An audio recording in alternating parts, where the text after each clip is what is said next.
dalam cacing itu adalah obat untuk membasmi cacing atau sel cacing yang ada di dalam tubuh seseorang itu.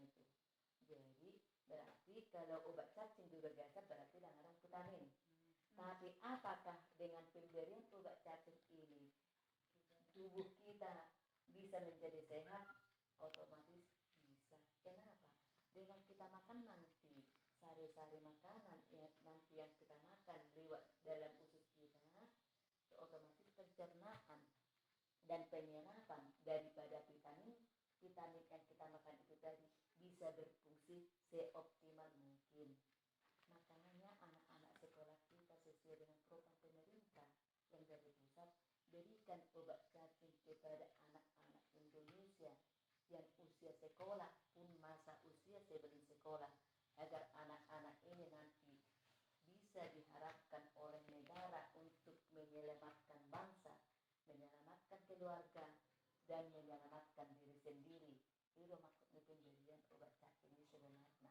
Alai dalam pertanyaannya lah ibu nakil, apakah ada vitamin di dalam obat cacing? Otomatis tidak ada. Alai, apakah dengan pemberian obat cacing ini nanti vitamin yang dimakan melalui makanan-makanan kita sehari-hari, penggunaannya atau penyerapannya di dalam usus kita bisa semaksimal mungkin, dan juga harus menyehatkan dan menyegarkan siswa kita.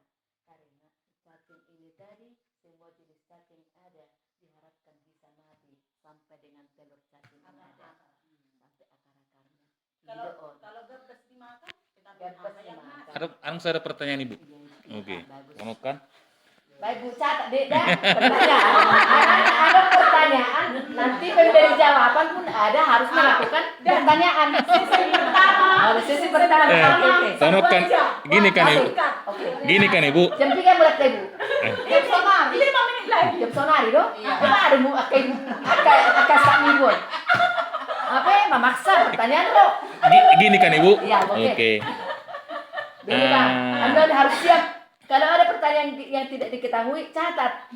Ini masalah cacing.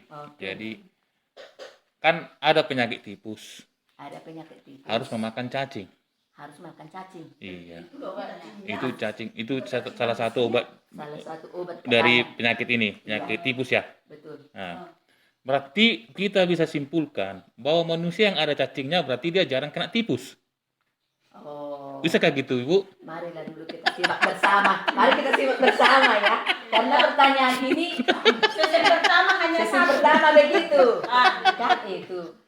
Kalau menurut benak kami dari kesehatan, kalau cacing itu belum masuk lagi dalam daftar farmakologi. Sebagai obat yang Bapak bilangkan tadi sebagai pencegahan atau pengobatan terhadap tipus. Berarti cuma mitos ya? Saya tidak bisa menentukan mitos atau bagaimana itu, karena dalam praktek di dalam farmakologi, pengobatan misalnya di medis itu belum kita ketahui, dan belum ada kami baca di dalam obat yang ada masuk daftar kita bahwa obat ini isinya komposisinya adalah cacing. Itu belum ada kita dapatkan. Jadi itu nggak bisa saya jawab Pak bagaimana apa nyata atau itu sebagai mitos, kita tidak dapat menyimpulkannya. Berarti kesimpulannya orang yang cacingan bisa juga kena tipus ya? Bisa. Karena kuman tipus itu ada kuman tipoid. Kayaknya juga ada pilihan